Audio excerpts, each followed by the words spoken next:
he is a historian and biographer of the Beatles. He's often referred to as the world's leading authority on this band. He is Mark Lewisohn. Welcome, Mark. Thank you very much. Hello. Hello. So, Mark, everybody alive now has an innate understanding of what a rock band is, what it entails, how to do it, that it can be hugely lucrative, but help us understand what being in a band meant for the early Beatles, because they didn't have this whole career path mapped out for them. Was it considered a pastime for ne'er-do-wells? Was it considered borderline thuggery? Or were they just, having fun before they had to indulge in real-life occupations?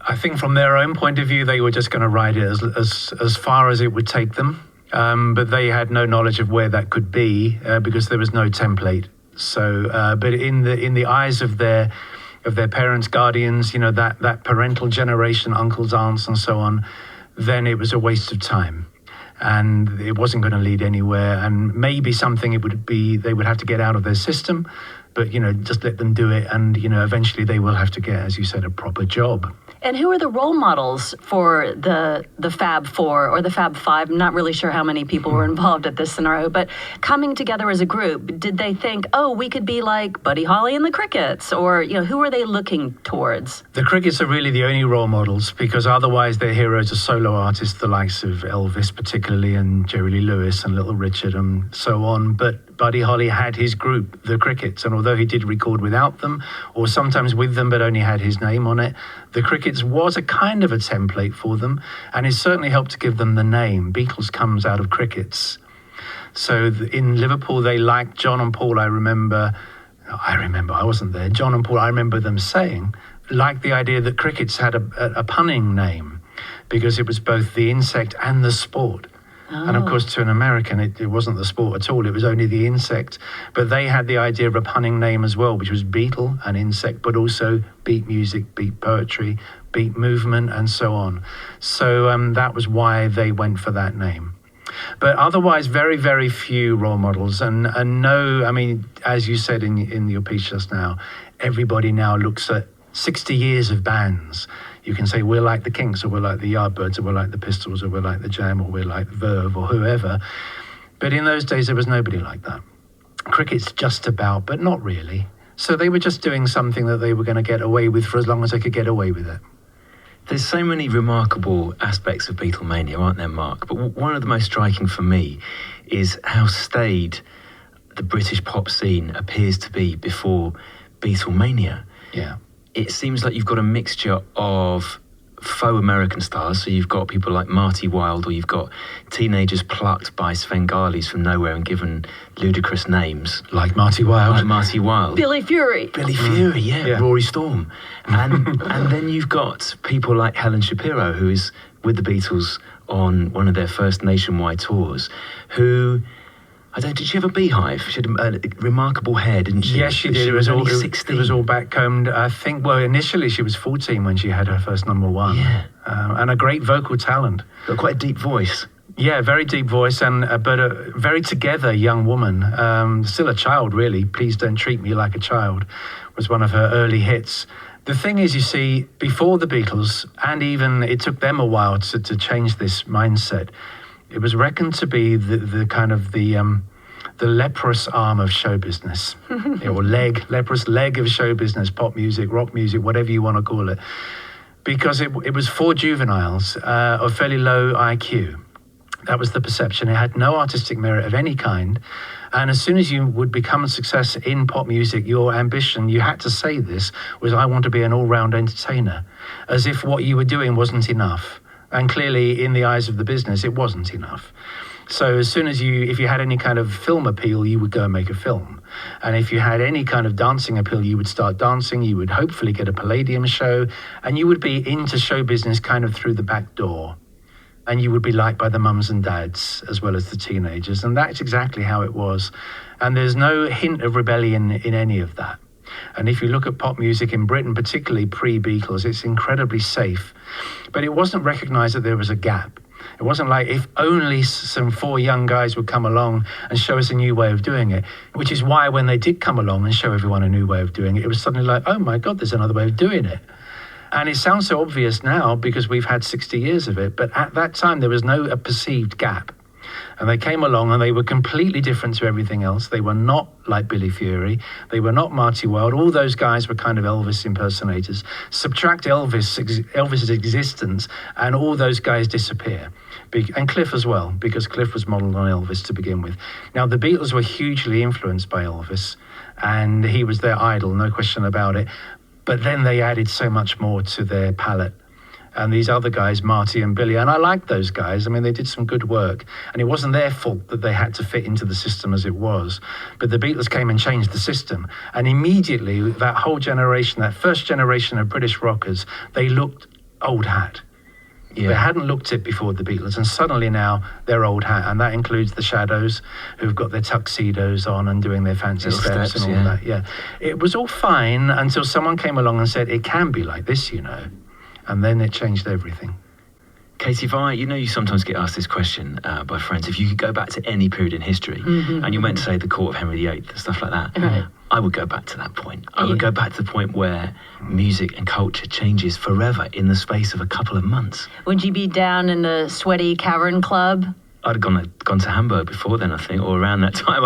I want to be there every step of the way, because I can't imagine, Mark, that sense of excitement when, as you say, the old staid world, which has been there for decades, is blown away by this new storm. Yes. They come in and initially they have to fit the existing templates of the way you do shows, for example. So the rock tour, as it would become, which the Beatles helped to usher in, they never really were quite part of that. Their tours, particularly in Britain and in America, in fact, were multi-act bills. So you've got 5, 6 acts on a bill, and the audience has come to see the star, but they have to wait 2 hours before they come on because it's all these other acts first. And the bill topping act, the Beatles come on and do 25 minutes at the end. And there's no 2-hour shows for the Beatles. I mean, they did them before they were famous, but once they were famous, no, because the business wasn't set up that way. But they helped to make that change, and then they're not quite part of it. I'm interested that the Beatles got themselves out of Liverpool over to Hamburg. Was this seen as hugely adventurous in those days, kind of the equivalent of going to the moon? Hamburg is it's almost an anomaly in that the number of coincidences that actually stacked up in order for it to happen are ridiculous. But really what it was some grotty bars or grotty clubs on the Große Freiheit, aligned to the red light district in Hamburg, where the sailors docked and needed entertainment for the evening, needed live music. And it was as simple as that. And this was very unglamorous, and their living quarters or accommodation was atrocious. And they just went over there, but that's where they learned their craft. And what was the big idea behind relocating to Germany? Did they have some sort of master plan, or was it like, oh, we can just scrap together some money doing this thing? Yeah, there was no master plan. They never actually had a plan ever, the Beatles. And they never did any kind of forward thinking of projecting what we're going to be doing in a few months' time. They always just took it as it came. Yeah. And Hamburg just turned up because the guy who was kind of managing them in Liverpool kind of had a deal with a club owner or a bar owner in Hamburg who needed an act. And Alan Williams, this guy in Liverpool, said, well, I'll provide you with a group. And it wasn't going to be the Beatles, but the others who he had in mind couldn't do it. And the Beatles ended up going over there, and it opened up that whole scene. They weren't the first, but the progress that they made over there was so dramatic that it opened up an exchange scheme almost between Liverpool and Hamburg. But no other group who went from Liverpool to Hamburg made anything like the progressive leap that the Beatles made when they were there. So it was kind of an apprenticeship program to be rock stars. I mean, it was an arduous schedule, wasn't it? Yeah, they would play up to 7 hours a night, 7 nights a week. But it gave them phenomenal stage experience in a very short space of time. And when they came back to Liverpool after the first visit, no one in Liverpool really knew who they were, because before they went to Hamburg, they were barely anything on the local scene, and they were billed as the Beatles from Hamburg. So naturally the dancers, and we've got to remember these were dances that they were playing, not rock shows, so they weren't seated audiences. It's a ballroom, and people are meant to be dancing, and the Beatles come on and everyone just rushes to the stage because they're so magnetic. and then speaks to them afterwards and find out that you speak very good English from Germany. And so actually, we only come from down the road. So it ended up like an apprenticeship scheme, exactly as you put it, except that it wasn't planned. It just happened to fall into place that way. You can hear that influence of the Hamburg years throughout their career, can't you? But certainly as Beatlemania begins and they're doing those live shows, but also on those early albums with all the rock and roll covers that fill out those early albums that they used to learn and play in Hamburg. They had a phenomenal repertoire, and one of the things that they did in the moment was decide that they weren't going to repeat themselves in any one evening in a bar in Hamburg. In this ridiculous thought that if someone comes in the bar for a schnapps at 8 o'clock in the evening and sees this band on stage that they're obviously completely ignoring because they're in conversation with their friend, and then they leave the bar and they go out for their night's entertainment and come back in the bar at 1 o'clock, the Beatles didn't, I think it was Paul's mentality in particular, which was brilliant. We don't want them to hear us playing the same song that they heard earlier. So on that tenuous basis, they decided they wouldn't repeat themselves. So their repertoire just exploded. They knew so many songs and they could play them. They knew how to play them. They knew what the chords were, what the arrangement was. Often they would rearrange to suit their own instrumental lineup, because very few of the songs they actually played had been recorded by a band like them. It would often have sax or piano, and they would have to arrange it for 3 guitars and drums. So they were incredible. It was their mentality from beginning to end that marked them out as different to anybody else. Let's talk about the personnel shuffle that happens during this time till we get to the final lineup of the Beatles. What happens? Who goes in? Who goes out? They start pretty much as a 5-piece. Well, in fact, they start as a 4-piece, which is John, Paul, George and Stuart with no drummer. And they have a succession of drummers. Paul is a drummer for a while, which he can do. He's a very good drummer, but he didn't want to be on the drums. He wanted to be front line, where he needed to be because he was singing. So they get a drummer. So that's John, Paul, George and Stuart. Then they get a drummer called Pete Best, and they go off to Hamburg, and they're a 5-piece. And they return to Liverpool. They're still a 5-piece, but Stuart doesn't come back very quickly because he's fallen in love with a German girl, Astrid. So then they're a 4-piece. When they go back to Hamburg the second time, Stuart rejoins them. In fact, he's already back a little bit in Liverpool. So they're a 5-piece again, but it's the second visit to Hamburg where Stuart rather decisively leaves, and they shrink to a permanent 4-piece. And they stay that 4-piece with Pete for another year until they kick him out and bring Ringo in. And Pete didn't have the right hair, I understand, or he didn't take the right drugs or wear the right clothes, or what was the issue? Or he wasn't a good enough drummer. It was many reasons, but from their point of view, John, Paul and George, the front line, he wasn't a good enough drummer, and that's good enough reason right there. There are further reasons as well. He just didn't fit in. Being a Beatle was a state of mind, as well as you're not just in a group called the Beatles. It's about an attitude. It's a thing. It's what bands would go on to have quite commonly, which is a collective view of things or a collective attitude. It's like being in a gang. Yeah. Exactly that. And Pete was always a misfit in that setup. And he didn't make proper eye contact with them or anybody. So then they're on stage and they turn around to look at the drummer to kind of give him the eye about a change or something, and he's not looking. And his drumming was limited from their perspective, and personality didn't fit. So he just had to go. Ringo seems like he fits in from the word go, because he's fun, he's super experienced because he's played in all these bands, so his drumming is technically better. But critically, for the success of the Beatles, he's different to the others as well, because they're all different, aren't they? And that was one of the reasons that Beatlemania goes as crazy as it does, because there's a Beatle for everyone. They brought in contrast. They're a Beatle for everyone, exactly what it is. One of the wonderful things about the Beatles from the start, before they were famous, but certainly all the way through, even to this day, is that you can love the Beatles as a group, but one of them just that bit more. But being a Paul fan doesn't mean you're anti-John, and being a John fan doesn't mean you're anti-George, and being a Ringo fan doesn't mean you're anti-whoever. I haven't said Paul. It doesn't matter. You love them all, but one of them just that bit more. And fans would divide themselves naturally, and the girls and boys would fall for their particular Beatle for whatever reason was unique to them. It might be the personality, it might just be the looks, whatever it was. That was unplanned. You can't plan anything like that. If you do try and plan it, it's going to be artificial and it will fall apart within a year or two. Which is why, the beauty thing about the Beatles is that they weren't designed by a committee. And everything just happened organically in the best possible way, which is why it was able to still endure 60 years on, because it was right. Mark, you mentioned boys and girls going to the shows. Who did go to Beatles shows at the beginning? Was the club scene in Britain and also Germany evenly split between boys and girls? And when did it start to shift towards girls only and the whole Beatlemania phenomenon? Yeah.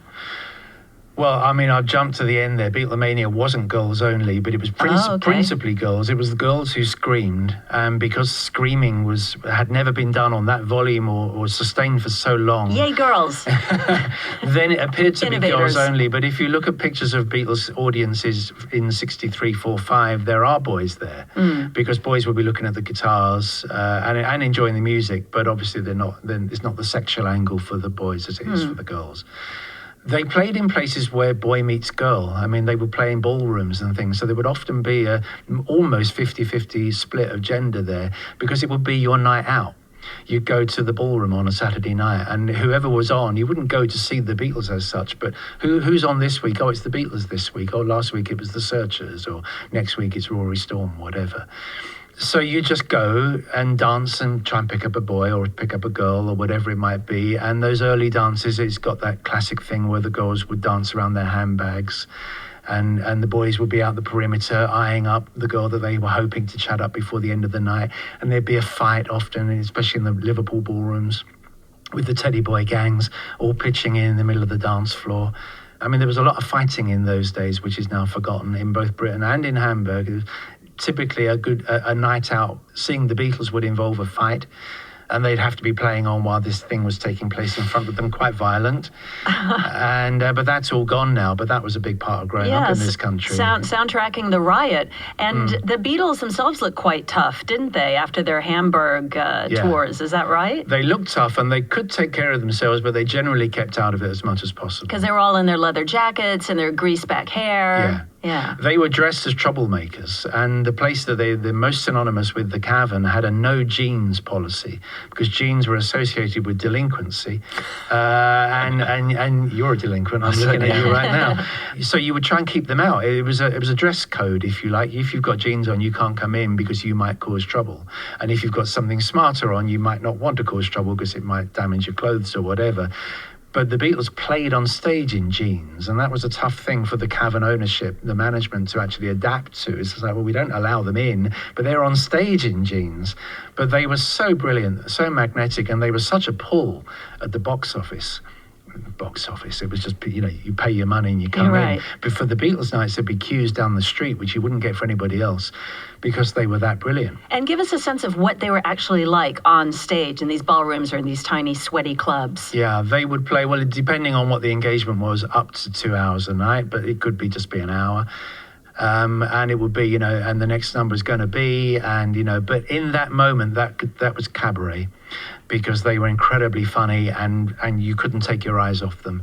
And I've interviewed lots of the boys and girls who used to go down the Cavern, and they would just say that quite apart from the music that they would give you, which was blow your socks off, brilliant rock and roll or rhythm and blues, they would also be hysterically funny, and John would be stomping around the stage or pulling faces or taking the piss out of Paul, or Paul would be taking the piss out of George, or they'd all be taking the piss out of George in a loving way, in a way that the audience would enjoy but not take sides in. It would just be part of the bonhomie of a show. In fact, some of the best Cavern moments for those who used to go there were when the fuses blew, which was quite often because of the condensation dripping down on the electrics. And then they would have to do something acoustic for 20 minutes, say, until the electrics got fixed. Unplugged. And that was just the best bit, because they didn't have unplugged instruments. They'd have to they'd sing a cappella, or Paul would get on the piano, or they'd just do comedy. Wow. Unscripted comedy. They were just naturally funny guys. And why is it that the Beatles, out of all the bands in this quite febrile scene, why is it that the Beatles jump out of it to the extent they do? Because even Liverpool, you've got other bands who are really popular. You've got Jerry and the Pacemakers who are having number ones, their first 3 songs go to number 1. So why is it the Beatles explode and others are like meteors? Because Jerry and the Pacemakers and their ilk, they fit not exactly the pre-established formula, because as I was saying, there There isn't really a group formula at all, but what they are is easy and safe. They're nice songs. That's why they go to number one. And they look like nice lads next door kind of thing. You know, you might let your daughter go out with one of those guys, but there's nothing truly original about them, whereas the Beatles were absolutely packed with originality, unplanned originality. They sound different to anybody else. Nobody else does the lead vocal with harmony vocals simultaneously whilst playing instruments. So the groups that existed, like the Shadows or the Tornadoes, either didn't sing at all, or they would just, well, virtually didn't sing. I mean, they're just backing the lead guy. Shane Fenton and the Fentones, Joe Brown and the Brothers. You didn't go there. You didn't go to any Joe Brown gig to hear the Brothers sing. You didn't, but they might do the odd harmony. But the Beatles, they got 3 lead vocalists who trade. So then John does a song, then Paul does a song, then George does a song, and the others are all backing him. And they do exciting rhythm and blues numbers from America that no one's heard of, but they sound like they've written them because they've made them their own. They look handsome and dynamic. They've got the hairstyle that nobody else has got. They dress like nobody else dresses. They are funny. They are just a dynamic bunch. When Brian Epstein sees them, he likes their performance as musicians, but what really bowls him over is their charisma. And it just pours off the stage and grabs the audience. Their charisma is really what they had in the Cavern and other early shows. And they never lost that. But the shows changed, and so they had to adapt a little bit as years went by. Where do we place the start of Beatlemania? Well, in my book, Tune In, I kind of advanced the notion that it really begins in Liverpool in about 61, because when they first grabbed the Cavern audiences, it is mostly about the Cavern in Liverpool, but never totally, but mostly. That is a microcosm of the way that Britain and then the world is going to go. That same fascination with who these people are and kids phoning them up and hanging out outside their houses and all of that begins very, very early on a local level. And what you see there is how it's going to be. And then if you're talking about Beatlemania in the newspaper sense of the term, as a word, it was coined in October 63 when Fleet Street cottoned on to the fact that something really extraordinary was happening here. But in terms of its behavioral pattern, it really begins earlier. On a national level, it begins with, well, about January or February 63 when Please Please Me comes out. Very early, much earlier than people usually put it. And Fleet Street must have absolutely pounced on this whole concept. What was their stance? Were they supportive or did they clutch their pearls? Oh no, Fleet Street loved the Beatles because they were tremendous news value. There was a news story every day. There was either the story of them themselves and what they were doing and saying, or there was the story of the scenes outside theatres. So when they played, for example, they did a tour in November, December 63 of the UK. It was their 4th British tour that year. There were big news stories in each city or town twice. One was the night they came and played, but the first news story was when the tickets went on sale, which would typically be about 6 weeks earlier, because then there were fans queuing outside on the pavement all night long, and the St. John's Ambulance Brigade there, and parents bringing thermos flasks and kids with their blankets determined to be first in the queue. That's a tremendous story. I mean, one of the things that I most love about the Beatles, and you cannot deny it, when you look at any image of where they are, any image where the Beatles are in the picture, but you've got the public as well, is that everybody's happy to see them. Yeah. You see tremendous smiles and laughter on people's faces when the Beatles are in their vicinity. And that is something that maintains to this day. If Paul McCartney is in Soho today and there are people outside his office, they will be smiling at the thought of seeing him or having seen him. They engendered tremendous pleasure in people, and they still do. And you can't manufacture that. It's there because it's organically there. It occurs to me when you're talking about this pleasure that people take and the joy and the pride that people take in the Beatles, it must have been a real kind of national boost for self-esteem in a country that had been really decimated by World War II. There's this natural resource that is slowly coming to the attention of the rest of the world and is creating a new paradigm in pop culture. I wonder if that had an effect on their popularity, the fact that they were representing GB. Very much so. When the Beatles first went to America in February '64 and made this phenomenal impact there, it was a source of immense pride in Britain that they were our boys and they'd gone over there and they'd shown the Americans how to do it. Yeah, go boys. But though there was that pride, there's also this British thing, which those of us who've lived here a long time will understand, is that we like to take them down a peg or two as well. And so by the end of the 1960s, when that journey's been run, they are actually less popular in Britain than anywhere else, it would seem.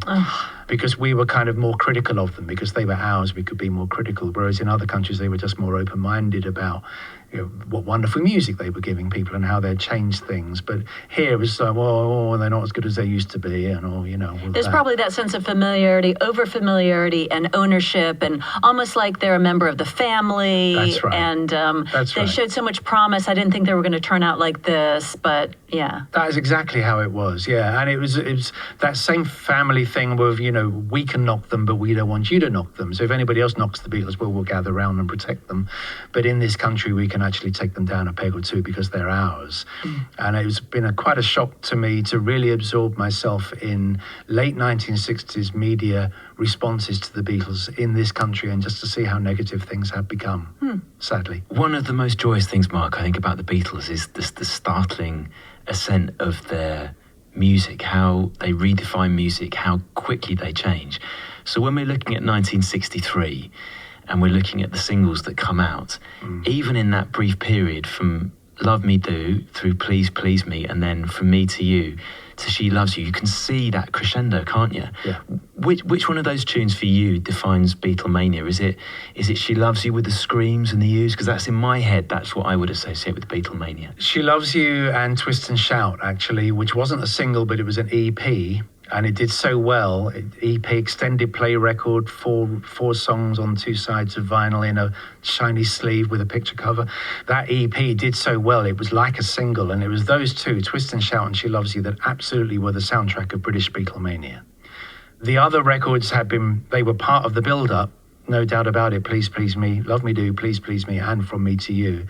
Especially From Me to You, because it was #1 for weeks. But it was those two that absolutely were part of that summer into autumn 1963 wave. And in particular, it was She Loves You with its yeah, yeah, yeah, yeah, yeah, yeah, became instantly a British catchphrase. And it was instantly in use by people in all walks of life. It was yeah, yeah, yeah. And if you said it as an adult, you were with it.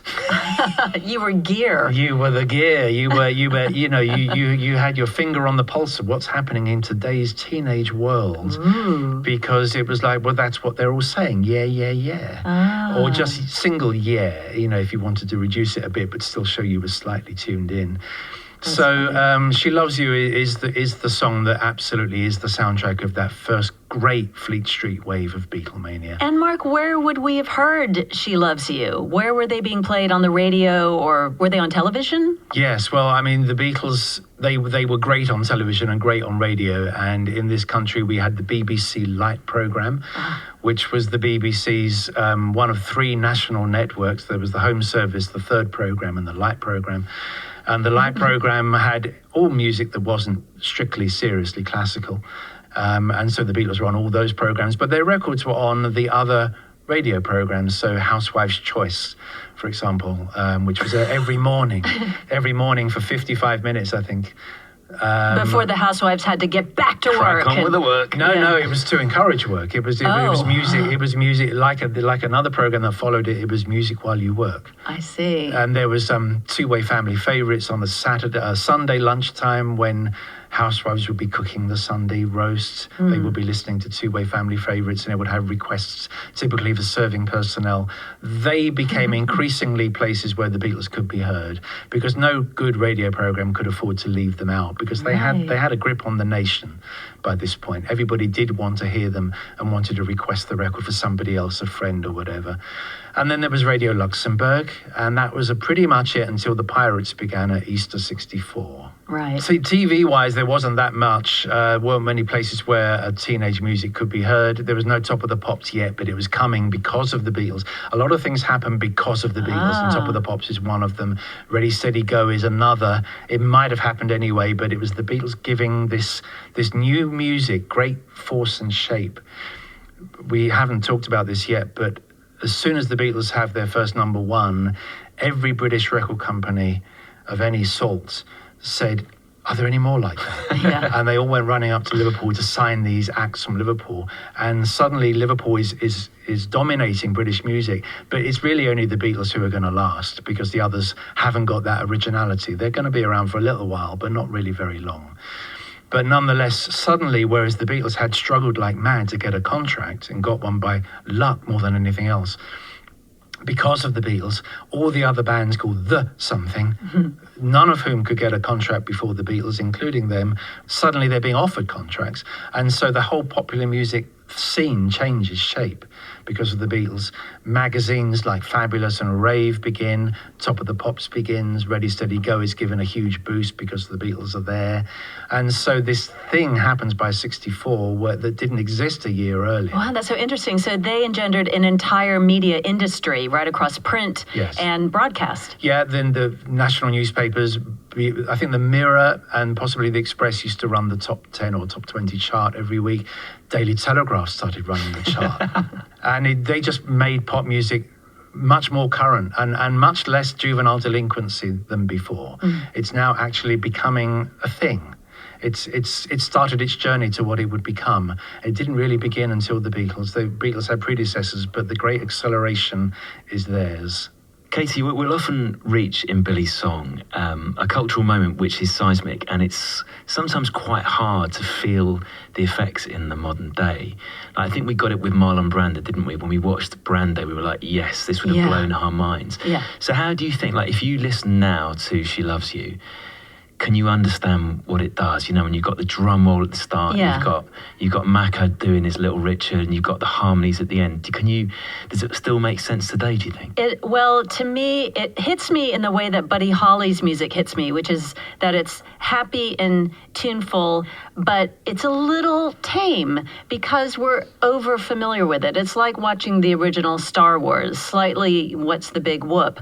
Whereas if you were there at its inception, you'd think it was just incredibly dynamic and a bit avant-garde and angular. I mean, when I was listening as a 5-year-old lying on my stomach, trying to peer through the crack underneath my sister's doorway, listening to She Loves You sailing out from her dance set record player, I do remember thinking this was kind of Pied Piper music, like I just wanted to be next to it and near it. It made me really happy. But in terms of feeling like it was changing the entire paradigm, I can't hear it in that music anymore in the way that I can with I Am the Walrus or the Sgt. Pepper album. Yeah, I think you're right. There is a familiarity, but I spoke to my dad about this, Katie. He was popped up a few times on our show. Yes. He was a useful witness, via television at least, to England's Got a New Queen, amongst other things.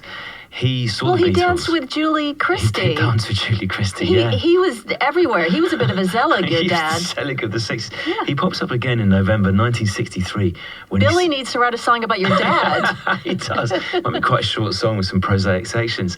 But in November 1963, he goes to see the Beatles at the Regal in Cambridge. So I asked him for his memories, and his memories are that he could hear nothing, couldn't hear anything of the songs because of the screaming, and the amps were really small.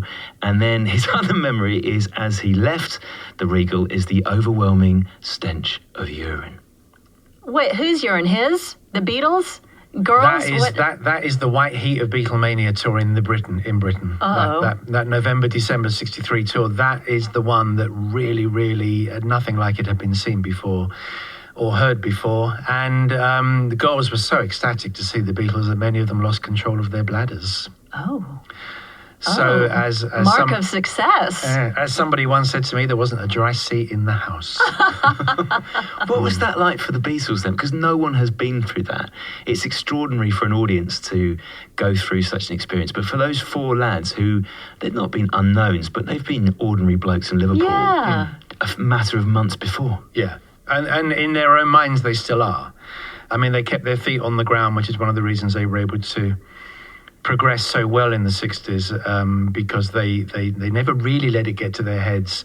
They kept each other in check, as it were. On the one hand, they always said they didn't mind people letting their hair down and enjoying themselves. And if screaming is a part of that, then so be it. On the other hand, as musicians, which is always what they were, it was a little bit of frustration that what they were playing couldn't be heard.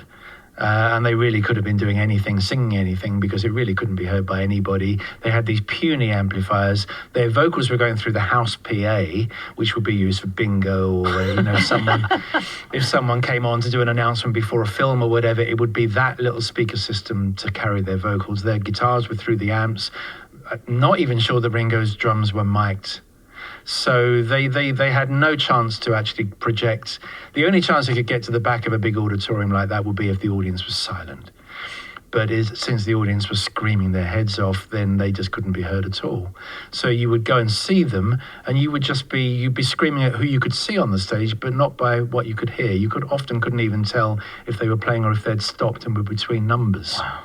I love this whole idea of this mass tsunami of adolescent sexuality just coming out of these girls and shocking them, shocking the girls themselves. Like, wow, like they're possessed by desire. This must have been very alarming to society. I mean, especially back in those days where young ladies have to adopt a certain amount of decorum and discretion, and they're just losing their total froth in front of the Fab Four. So did that cause any sort of consternation, I'm wondering? Yes, it did. There are quite a few psychological reports written in the moment about Beatlemania and the responses to it, because this was something that adult society, as you've just said it, they had to respond to. It's just like, well, this is their children or their grandchildren who are going off to these events and behaving in a way that isn't normal, isn't right, hasn't been done before. Right. There had been screaming before, but never on this level. The Beatles had a new level of fame that hadn't existed before, and they attracted a new level of mania that hadn't existed before. But Valentino had girls chasing him and screaming for him, but not in this way. And the world was becoming now more joined up. So this was something that did alarm the adult generation, and there were psychological reports, and they were amusing in their moment. They're doubly amusing now. They're so snooty, aren't they? So how can a guy sitting in an office at the age of 55 have any notion of why that girl is actually screaming? But it was phenomenal for the girls to actually go and do that. Yeah. And it was this great unbuttoning of British society happens right there with the Beatles and other things, because it's never just them. They're always in amongst other things that are going on at the same time.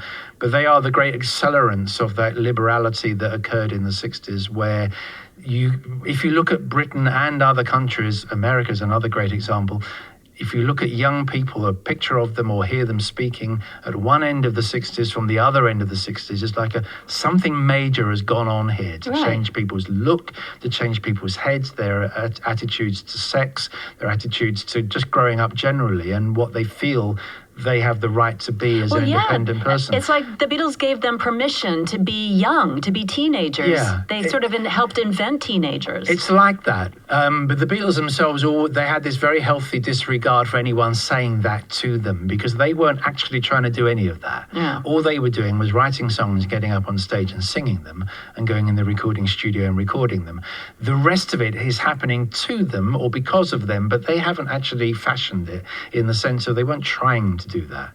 So whenever, and this was quite common in the 60s, Beatles would be interviewed by people and they would try and say, well, you're responsible for this. And they say, no, we're not responsible for that. Yeah. Other things are happening maybe because of us, but we're not responsible for it. Just because we've shown young girls and boys that they can think differently and be different doesn't mean we're responsible for what they do with that. If we want to get a sense now, Mark, of what Beatlemania was like in the moment, is it the opening scenes of Hard Day's Night that we should go to when we see the Beatles running down the street, absolutely pursued by all these girls, and there's a bit where Paul stacks it and falls over and then gets up and runs off, and then he's hiding behind a newspaper. It's just total mayhem. I mean, that's fiction, but it's based on facts. They very seldom had to run down streets like that, but it makes a great start to the film. It's as good as anything. I mean, A Hard Day's Night is merely a fictional encapsulation of what was really happening, written by a man who went on tour and observed things. So it's not that far from reality, and apart from anything else, just a wonderful, brilliant film. Yeah. It's got all their banter down as well. And did they improvise in the film, or was it scripted very accurately to how they expressed themselves? It was 99% scripted, but written by a Liverpudlian who understood the cadences of their speech and had hung around with them to get their personalities. So fiction, but very much based on reality. And that is a great thing to see, as is any kind of, when they used to arrive at London Airport, the scenes at the airport with all the kids, wishing them well and please come back soon, and welcoming them home when they return as the heroes, and just wonderful scenes from now a more innocent era. Yeah. I mean, there's no viewing platforms at Heathrow anymore. People don't come down steps at aeroplanes anymore, not unless you fail to get to the port, and then you get annoyed because you've got to get on that bus, But, it was a different world. And until a few years ago, I used to think that the Beatles were the start of modern times, but I think the internet has created a new modern times. Yeah. And the Beatles it's now some other time. Yeah. Let's talk about the Beatles in America. Yeah. Did they have the same kind of trajectory there, or they probably started at a higher level, I would imagine? Like, when were they on Ed Sullivan? 3 times in February 1964. So essentially, America was quite an insular place in that although the population was drawn from all over the globe, America fed itself with its own music and films and television and so on, and didn't often bring in stuff from outside, or at least not for any lasting impact. There would be the occasional Stranger on the Shore by Acker Bilk was #1 in America, and the Tornadoes' Telstar was #1 in America. But neither of them actually made America British mad. In fact, both of them were instrumentals, and that was probably part of it. So the Beatles weren't expected to make waves in America, but what they had, and what we heard in this country, in England, Britain, was a new sound. And once Americans got to hear that sound, there was a chance that they would like it too, because ultimately what the Beatles made was music that people enjoyed. And if their music hadn't been so attention grabbing, then we wouldn't be talking about them to this day. I mean, everything else that went with them was spectacularly good, but really it came down to the music. It was people heard them before they saw them, and then they saw them and they liked the looks, and then they heard them speak and liked the way they spoke, and so it dominoed like that. A bit like Britain, America wasn't thinking, our scene is a little bit staid over here. What we need is an injection of British personality. But when they heard the Beatles, they fell in love with them too. And they had the extra appeal of the fact that the Beatles were foreign. And it was like, well, these guys are from England, and England had never been considered very hip. Their view was we all spoke terribly, terribly like that, jolly what, everything's wonderful. And suddenly the Beatles don't speak like that. They speak, if anything, they pronounce words in an American way, because it was the north of England way. Yeah, those hard R's. They would say bath instead of bath. Yeah. And last instead of last, and so on. And that was okay for American ears. So they went. Brian Epstein booked them to go on the Ed Sullivan Show in February 64, in November 63. And between the two events, the booking and the appearance, 3 months, I Want to Hold Your Hand came out in America and went to #1 super fast. 3 weeks. I think about 6 other records had ever got to #1 that quickly. And the American record industry just went, what? Like that. And just what else is there from England? And suddenly England gets hoovered up and sucked into the American culture. The British invasion. The British invasion begins with the Beatles. Never thought to, and the American media and the American, you asked me about British and the Fleet Street. Over here, the British Fleet Street were very welcoming of the Beatles and found them engaging and funny and so on. But in America, the Beatles had to win them over, and there was a core adult population in America that didn't want the Beatles and resisted them very firmly. But it was the teenage wave, and particularly girls, much more girl bias in America with the Beatles. Still a lot of boys did like them, and they kickstart the guitar, the rock band thing in America. But really, American concerts were overwhelmingly girls and younger. Younger there than in the UK. So a lot of pre-teens were at Beatles shows in America. We develop faster in America. Yeah, I mean, I don't think that the Beatles, they never actually said anything critical of the constitution of their audiences, but I think in America they were probably a little bit surprised to be playing to 7, 8, 9-year-olds. Yeah. As well as 12, 13, 14-year-olds. Interesting. But whereas in Britain, the teenage girls would be more 14, 15, 16. And in the Cavern, they'd have been more 15, 16, 17. Mark, what do you think about the fact that Billy makes a point of citing British Beatlemania? What do you think he's after there? I think what he's talking about is there's two things. First of all, there's the fact that Americans first discovered Beatlemania by reading about it in the news pages of their newspapers and from seeing Walter Cronkite on CBS News with coverage of Beatlemania. So when the Beatles first penetrate America nationally through television and through the media, it's because of the scenes outside theaters and so on, rather than for the music. Right. This crazy thing is happening. All these teenagers are going wild for these long-haired guys. They weren't even looking at the music. They were just looking at as a news story. So Beatlemania, as a word, first is heard in America as a British thing. Right. But also, I think Billy might be referring to the fact that it was so unusual that anything revolutionary would come out of the United Kingdom when it came to entertainment. I mean, we had our own acts and everything, but they weren't really penetrating America. But suddenly, when the Beatles came, they were so obviously not American. And that, I think, was a key part of their appeal. And we didn't really talk about yet, but there's no question in the minds of many that their interest in the Beatles went hand in hand with their grieving for President Kennedy.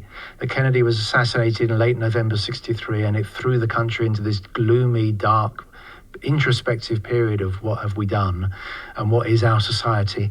And then the Beatles come in from somewhere else, from beyond these shores, and are different and exciting and original. And they're a new generation, a younger generation. They bring hope and the idea of possibility. Yeah, and I think the fact that it came from outside the US is absolutely crucial to the US experience. I think it allowed them to just bring it in, welcome it, in a way that perhaps couldn't have done had they been from Idaho. It's as amazing the speed of it in the States, Mark, as it is in the UK. So if that Ed Sullivan shows in February, by April that year, all 5 of the top 5 singles are by the Beatles. Yeah, well, there was kind of because Beatles records had been issued in America in '63 and not done very well. There was kind of a dam was building. So once the dam burst in February '64, then so well, have you got anything by the Beatles? Well, we've got this one, and it came out a few months ago. I'll take it, and they were all selling. Everything that had been sold was selling now, and record companies were releasing them fast because in America, particularly, the mentality of the corporate level was, let's sell as much as we can, as fast as we can, because this is a fad. Now, we know the Beatles as a band that changed our culture in the best possible way and made the most brilliant music that is still sounding so great. But in the moment, back 60 years ago, it was reckoned to be a fad, and it was a bubble that would burst at any moment. And in America, where they had a lot of fads like the hula hoop or the twist or whatever, then the Beatles were another one of those. And it was make as much money as quick as you can. And it was a great surprise that the Beatles actually had any kind of sustained career over there. It was only as it unfolded that people thought, they haven't gone away yet. And you can see that at the start, can't you? Because Ed Sullivan, when you watch the footage of that first appearance, he's quite sniffy about them. You can tell that he doesn't particularly like the way that his audience is behaving. I'm not so sure about that. I mean, it wasn't Ed's generation, but Ed was open-minded to talent, and he was a great man for talent. And I think he did. I mean, he always made a point of saying what darn fine boys they were. Okay. And Elvis Presley had, sent a telegram of welcome and good luck, boys, and all of that. No, I think he realized as a newspaper man that he had the hottest act ever. Yeah. And he'd kind of been talked into taking them, but ultimately he had booked them. And that was, he used his own instinct and booked them 3 times, which was a very smart move, So they weren't just on the show once and then they're on somebody else's show. They were on his show 3 times. He had them exclusively for that US TV season, which ran through the end of September 64. The Beatles are why the name Ed Sullivan has not gone away. In America, it is the thing. It was the changing moment, wasn't it? I mean, it was just everything. It's before Ed Sullivan and there's after Ed Sullivan. I'm thinking about this because I was born in 1962. I was growing up in Northern Virginia. My sister and my 2 brothers were already in their teens. They were ripe for the pickin' when Ed featured the Beatles on the Ed Sullivan Show. And that is why my siblings were totally swept up in Beatlemania and why I was privileged to hear them in my uncomprehending way as a tyke. And then, I mean, there was barely a show for a while where Ed didn't have a British pop group. I mean, the Dave Clark 5 got their entree into America because of the Beatles. And they were on the show, I think, more than any other. Jerry and the Pacemakers were on, well, they were all on. Everybody was on the Ed Sullivan Show. It became the place to watch the latest pop group. Right. Whereas before the Beatles, there wasn't much of that, and it was a variety show. So there would be jugglers and acrobats and ventriloquists. Yeah, magicians. Magicians. Yeah, dance groups. Who were the Beatles' pop peers at the time? Because there were others that were big then. I'm thinking of Cilla, Petula Clark, Beach Boys in America. And I want to get a sense of, did the Fab Four interact and hobnob, socialize, create with these other artists? Yeah. When they first broke through in the UK, they didn't really have any peers. They were fresh and different, and others followed behind them and were always behind them. And they were always the royalty in any social situation. Yeah. But from 64 in particular, as the scene is beginning to develop and the Stones are coming up and the Kinks have their first big hit and the Yardbirds are there and Cilla Black and, everybody is suddenly now jostling for position.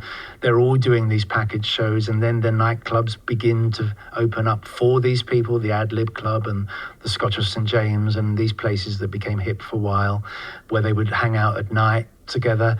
And because I love that whole idea of the whole social scene of all of those artists. That's if I went back in time, that's where we'd go. Yeah, that's where I'd want to be hanging out with Tom here. Yeah, right. You go to the Ad Lib Club or the Scotch or not the, a million or the miles from where we are Cromwellian. today. Yeah. No, exactly. Down the The Bag of Nails in Kingley Street. And Yeah. London became the place then. And if you wanted to make it, you had to be based in London. But most people would be out playing every night. I mean, there were very few acts who weren't permanently on the road. So quite often you'd be playing until 10:30 at night. You'd run out of the theatre. You'd stop and get some greasy food in a Watford Gap on the way back from wherever you were travelling. You'd get back to London around midnight or 1 o'clock in the morning, and then you'd go to the club. So there was a lot of turnover of people in these clubs because you might see, Ray Davies will be in there on a Tuesday. You go, coming tomorrow night, Ray? No, we're in Newcastle tomorrow night, and we're not back in London until Sunday, So you never quite knew who was going to be there. And this incredible scene did evolve in London very quickly in 64, 5, 6, 7, 8, where there were these hip clubs to go. And members of the public could get in as well, but there would be all these stars in there. There wasn't really the separation of us and them quite so much. It was much greater access to famous people in those days than there is now. As Tom's dad can attest, dancing with Julie Christie. Very much so, yeah. Where did he dance with Julie Christie? It was at a party. And his tactics, I think his recollections, he went into this party and most of the rooms were empty apart from one room which was absolutely heaving, and there were concentric rings around someone he, at that stage, hadn't identified, which turned out to be 1966 Julie Christie. And he waited for his moment and asked for a dance and got a whole dance out of Julie Christie. Do you know what kind of a dance it was? No, my dad had quite a clumsy one. He would have been wise to let Julie lead it. Right, yes. I mean, the other thing about that period of time is it's the first time when you've got people able to dance solo. Yeah. And the twist ushered that in. Until then, you always had to have a man and a woman together, and they would, you'd have to do the formation dance. You'd have to have learned the steps in advance, and you'd know what to do. But the twist introduced the idea of people just getting up and moving around. Yeah. And we had a Chubby Checker episode on this show, and we also had a hula hoop episode on this show. So, lots of hip twiggling and wriggling going on the dance floor for sure. Yeah. Yeah. So by 64, 5, there was that great new divide of young people would know how to do this dance, but your parents' generation had no bloody idea. And I remember being at the occasional wedding or something when I was growing up, and I'd suddenly see my dad on the dance floor trying to move like a teenager kind of thing. It was so embarrassing. Yeah. And another thing that astonishes me is, let's say, Katie, you and I were to find ourselves in one of those bands and we're doing that incessant touring, we're flying around. I wouldn't have time for anything else. Yeah. But during this whole period, the songwriting part of the Beatles is accelerating to the extent that not only are they releasing pretty much 2 albums a year, but they're releasing singles that they don't even need to put on the albums. They've got so many songs. Yeah, they're typically 30 tracks a year will be coming out. Extraordinary. Yeah, fantastic output. And you alluded earlier to the progression of the Beatles. I mean, another key part of who they were was that they never wanted to do the same thing twice. It's so easy when you're creating music and suddenly you find, maybe unexpectedly, that what you've done is actually successful, that people out there on the street actually want to go into a record shop and buy it, put over their real hard-earned money and buy your music. And the temptation then when you're making the follow-up is to make it in the vogue of the previous one, because you know that the public liked that, they wanted it. That's the sound that they like, that's the one they identify with you. And the Beatles always just said, well, we've done that, we're going to do something else now. Which is brave. It's very brave. I mean, we look at their career now from the point of view of history, and it is this beautiful story of progression. But every time as an artist, when you do something that you haven't done before, you run the risk of your public not liking it. And, when they made Sgt. Pepper, there was no certainty that people were going to go, that's a great album, we really got to buy that. It could have been, oh, what's that? Why aren't they doing She Loves You, Yeah, Yeah, Yeah anymore? Or Help, or Ticket to Ride, or whatever. So, but they just did it because it was what they wanted to do. And every time they did what they wanted to do, people went, I want to do that as well. And at this point, how is the writing process working? Is this the point where we can still see Paul and John sitting opposite each other, mirroring each other, because we've got a left-hander and a right-hander, those beautiful images of them staring into each other's eyes? Yeah. Is that this period, or is it starting to work alone? It was always all things. So although that the way you described it does indicate certain songs of theirs to begin with, particularly the 63 songs like From Me to You, She Loves You, and I Want to Hold Your Hand, they were very much written, the two of them together, to the point where you can't really tell whether it's a John song or a Paul song, because it's a kind of John Paul song, or it's a Paul John song. It's kind of no easily distinguishing marks, whereas most of the other Beatles songs, you can tell John wrote most of this, Paul wrote most of this, but even still, before they went into a session or a group of sessions, if they knew they were going to be recording a new album, Paul would go to John's house in Weybridge, or John would come to Paul's house in St. John's Wood, and they would have sessions where they would help finish off or refine, or, okay, I've got the first verse, but I'm not quite sure where it goes. What's the chorus of this? I've got the start, but I haven't got where it goes. And then they would actually fashion it together. So those songs, they're more 70-30s, 60-40s, 55-45, 75-25 collaborations. Whereas what you were describing when they're sitting facing each other with their guitars, they're the true 50-50s. And there are fewer of those.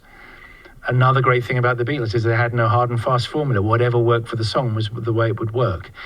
They always resisted pigeonholes. They always resisted established ways of doing things. They always subverted the rules in everything they did. It was their natural inquisitiveness to say, well, what's it like if we do that? Or in Abbey Road Studios, it would be like an EQ switch on the desk for pop or classical. And it's like, well, this is a pop session, so you put it to that setting. And so, well, let's do it the other setting then, or the engineer would say, well, I'm not allowed to put it up beyond there because, it might damage the equipment or whatever. We'll do it. Just do it and we'll find out what happens. And they had that natural inquisitiveness that enabled them to pursue their excellence or their artistic ideas in any new direction that they liked. No rule was going to hold them in. Talk about their group dynamics, the alliances, how they shored each other up throughout all of this crazy time, or perhaps they stopped shoring each other up. How did it all work? A major thing about the Beatles that never really gets considered is what incredibly great friends they were of one another. And when you know your rock history, you know how very few bands there have ever been where everybody is actually a friend. Yeah. Often there are deadly enemies within the same band, and they might meet in the studio or on stage, and they might loathe one another, but they go out there and do the gig or do the session or whatever it might be. Yeah. The Beatles were friends. They were friends. John, Paul and George were the kernel of that group because they had been friends from 57, 58. And in fact, Paul knew George back to 54 from school. Right. So they had that incredible strength of common purpose and common background. They knew one another's parents or guardians or aunts and uncles and neighbors, and they'd been at parties, and they knew their families, and they just knew everything about one another. They knew their backgrounds, and they knew their strengths and weaknesses and all of that. So they were incredibly tight. Pete was never one of them. But when they got Ringo in the Beatles, they kind of opened up, let him in, and then closed the doors again behind him. It took him a little bit of time to find his place, but then they became this very solid four who had their own shorthand way of speaking and communicating. They could give each other a look and they would know what it meant, just like very close mates. Because you can kind of see that in the Beatle documentary that came out recently, the Peter Jackson Get Back three-parter. As I recall, it is. Nearly 8 hours. Yeah, and you can see, even though it's a fractious time for them and they're coming to the end of their Beatles era, they still have this structural integrity. They still have links of empathy with each other. It was difficult, though, I would imagine, because there was not a sense that a band was an organism, the way there is today, where it's not unheard of for Metallica to hire a group therapist for the band to help them get over their issues. How did they cope with the daily demands and the scrutiny? I understand that they got into transcendental meditation. They visited the Maharishi in India. George Harrison got into Hare Krishna. Like, were there these other spiritual things that helped them, or recreational drugs that helped them kind of cope with all of this stress? Those were just things that, I mean, they were just growing up and finding out. They were very interested in everything. So they had an open mind to new ideas, and they had the enthusiasms of anyone who's got a new hobby. So they would dive deeply into something together. They often did things together. And that would extend to clothes. If someone turned up in a particularly interesting shirt, we'd say, "Where'd you get that shirt?" They'd order 3 more. It wasn't so they would all look alike all the time. That would have been a bit strange. But it was just because they enjoyed one another's taste, and they were open to the fact that each of them was inquisitive individually and would come in with something. "Oh, I heard this record. Oh, what record's that? Oh, great. And go and get me that record." So they were all open and all shared. They kept themselves in balance, though. They had no psychiatrists or anything like that. Yeah. They're Liverpool guys, and they were all born during the war, and they all grew up with not very much. And they weren't expecting very much either. And one of the surprises that people have watching that Get Back series is, look, they kind of made their own tea, or they would fetch this or fetch that. We're familiar now, decades later, with stars demanding this and demanding that, but they would sit on the floor.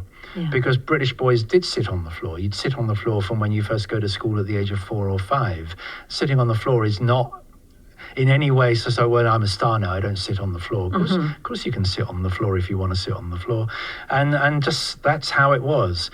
One of the great things about the Beatles was, together with the friendship, was that they were all experiencing this extraordinary situation together. Yeah. Had it been a solo act like Elvis, nobody else but Elvis knew what that actually felt like to be Elvis.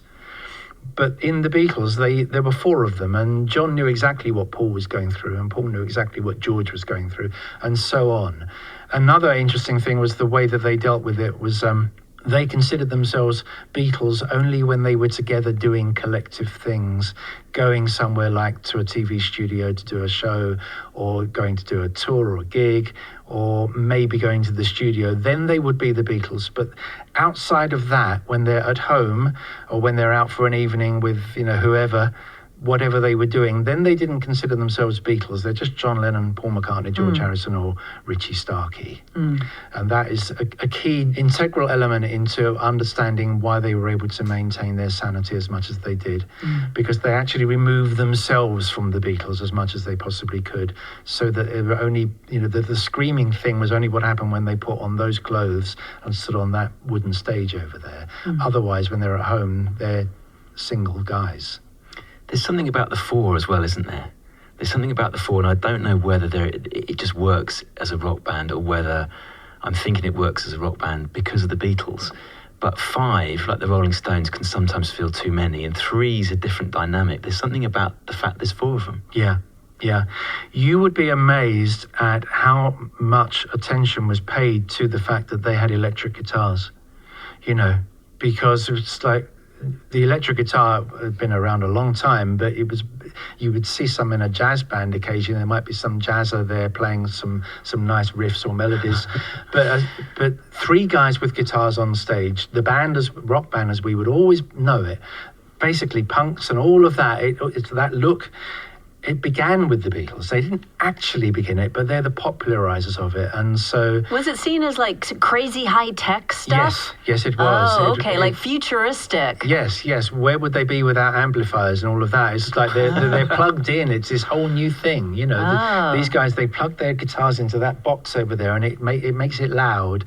Yeah. But no one knew what electric guitars were. Not the mass population. I'd never really seen an electric guitar before, or heard one, and didn't know what an amplifier was, and all these accessories that are just part and parcel of life now, like the pedals and or they didn't really have pedals. Okay. They didn't really have, and they would just plug into the Vox amp and go. But they didn't really have the tone controls or anything like that are absolutely standard now. And was it always John, Paul, George, Ringo? Because when we say name the Beatles, your brain goes John, Paul, George, Ringo in that order. Yeah.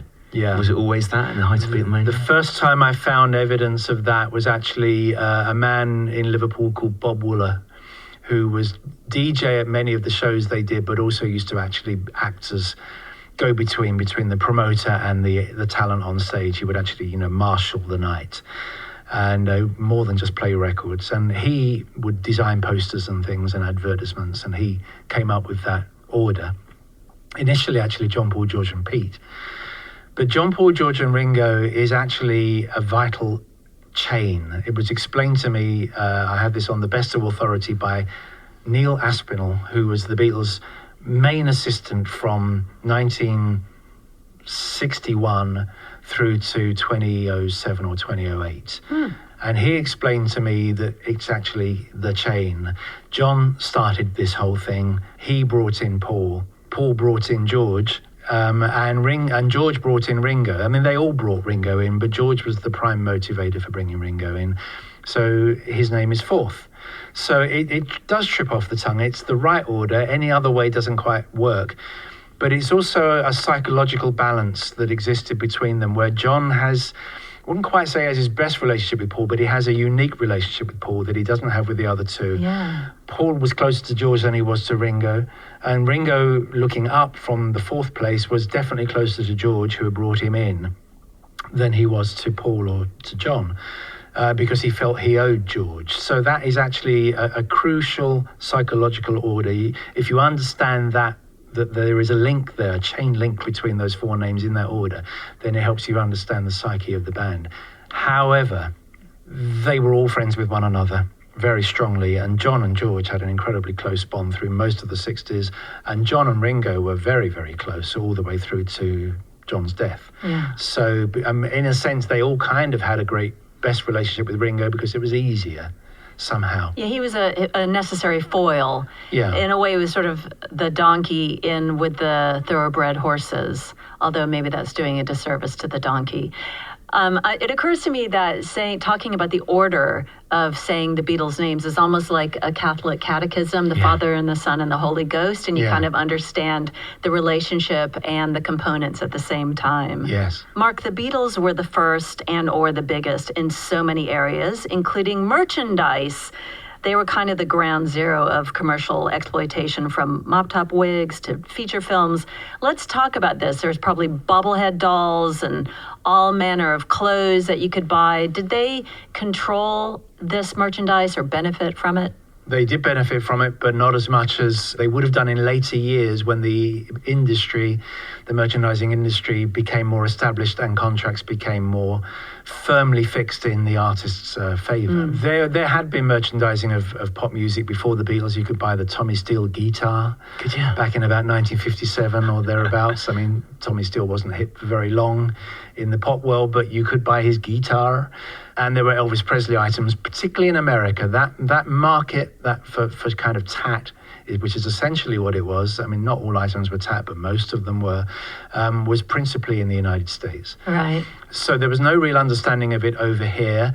During 1963, as it evolved, then Brian Epstein, the Beatles manager, began to get more and more offers or expressions of interest. Can we put their name on this tea tray? Can we put this name on a tea towel? Yeah. That kind of thing. And he turned it all over to his lawyer, David, whose name was David Jacobs, not the BBC DJ David Jacobs, but a lawyer called David Jacobs, who had no understanding of the market and got the Beatles in basically for 10%. Oh. Ouch. It got renegotiated, which never really gets mentioned. It got renegotiated to 45%, middle of 64. But on the other hand, they had plenty of money.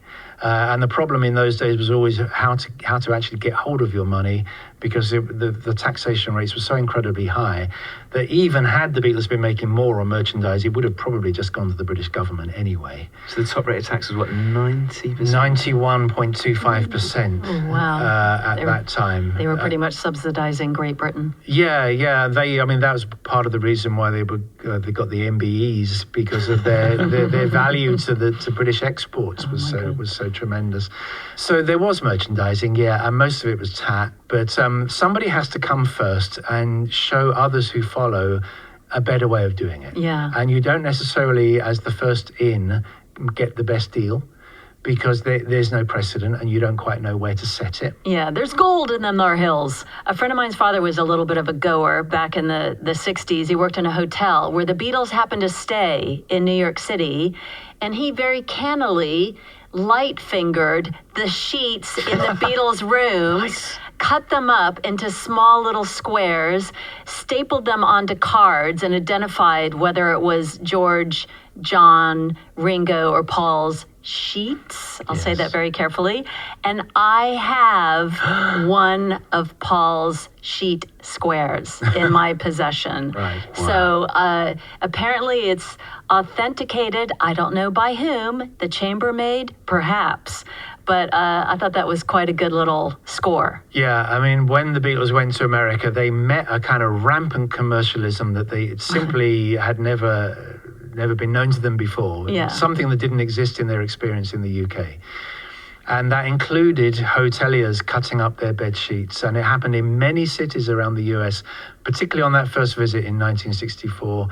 But I'm not too sure that they particularly sold very well as items. Sometimes they had a kind of charitable element, we will donate a percentage of the proceeds to so-and-so. But I'm not actually sure that they sold that well.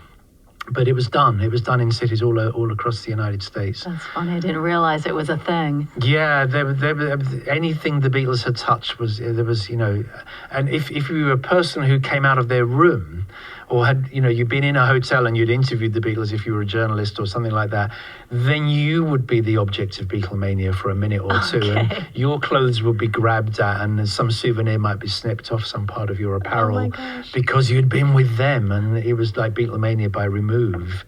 But that's how incredible those times were, and no precedent for it, and nothing really since either. No. Not on that level. Wow. When we look at the Beatles' trajectory, Mark, where do we think the end of that initial Beatlemania comes? I suppose the conventional answer would be when they give up touring in 1966 and they focus merely on expressing themselves artistically, which they have been doing already, but whilst also going out on the road. But once they take the road away from it, which was a very brave move in itself, what you do is, when you're performing artists, is you perform.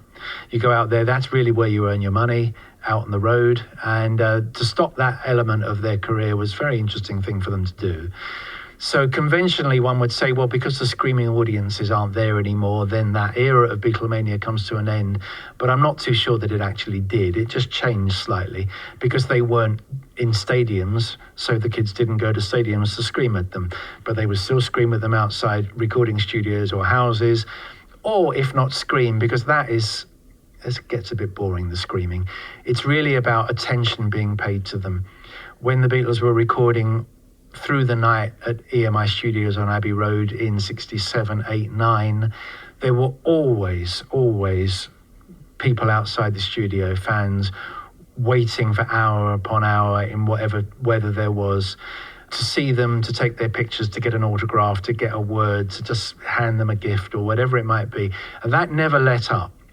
And I would say that it hasn't led up to this day. I don't think Beatlemania is actually finished. It just keeps changing shape.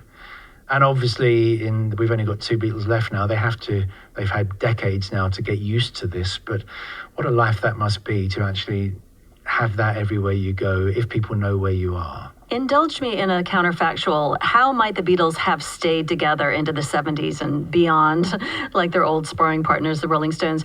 What would have needed to happen to keep peace in the valley or to keep the collaborative juices flowing? Oh, I think quite simply, if they hadn't have had the business differences, it was business differences that really broke them up. It wasn't anything else. There were contributing factors, but primarily the Beatles broke up because of business disagreements. So had those disagreements not been there, had they been united in what their solution was, then they would have probably been fine. They were already doing things on their own and coming together as a band, so people liked to put everything into neat little packets and say the Beatles broke up in 1970 and their solo careers begin, but the solo stuff it's overlapped from 68, I would say. And so I think there's no reason why they couldn't have coexisted. But the business thing was huge for them. It was everything that they'd ever earned, basically. They had to safeguard it as best they could. And they couldn't quite agree on how that should be done. We often ask Mark at this stage of We Didn't Start the Fire for the impact or the cultural impact of the person, place or thing we're discussing. We don't need to do that with the Beatles, but I would like to finish by just this period that we've talked about. So the cultural leap that the Beatles make from the release of the Please Please Me album in March 1963 to Revolver coming out in August 1966. So we're sort of going Love Me Do to Tomorrow Never Knows. Even now strikes me as the most extraordinary period in culture to go from where they were to where they did in such a tiny space of time. Yeah, well, it is. But this is what happens when you've got truly creative people with no hold over what they can think and do. They had free session time at EMI, by the way, which is a part of their contract that never really gets mentioned, so they could go in and use it as a workshop. They didn't just have to get in and get out. Maybe if they weren't famous, they would have done, but because they'd sold so many records, they had the freedom of the studio and never had to pay for a moment's session time. But in their heads is where the real progression is taking place, because they're so open to influences and they're so absorbing everything else that's going on around them. They're reading the right books, they're seeing the right films, they're going to plays, they're open to experimental ideas. They've got equipment in their own houses and they're putting tapes on backwards and speeding things up and slowing down, and they are taking drugs. And the combination of all these things together with, I mean, if I was doing that, my music might still sound much like it had been before. But because they are doing that, because of those 4 people doing that, then anything was possible. And sure, what you've got is the most breathtaking artistic progression. And the only caveat to what you said, and I agree with everything you said 100%, is that when you compare, if you say, well, you know, from Please Please Me to, as you did, Tomorrow Never Knows is 3 years and 4 months or 5 months, or if you go from Me to You to Ticket to Ride is only 2 years, that kind of thing. The only problem with that is it has the tendency to diminish the earlier song. Okay, well, they went from Love Me Do to Tomorrow Never Knows. Love Me Do should not be diminished. She Loves You should not be diminished. In their moment, they were ear-catching. No one had made a sound, no human being had made a sound like She Loves You when it was first made. It was like, what? It was so exciting, so original. If you then say, well, 2 years later they did Strawberry Fields, well, okay, or 3 years later. But She Loves You is a revolution in itself. Katie, we've both been looking forward to this episode, haven't we, Yes. for 88 lyrics of Billy's song, and it hasn't disappointed. We've sat here with massive smiles. Yes. You've written so much about the Beatles. Is there a particular book you would like us to steer listeners towards?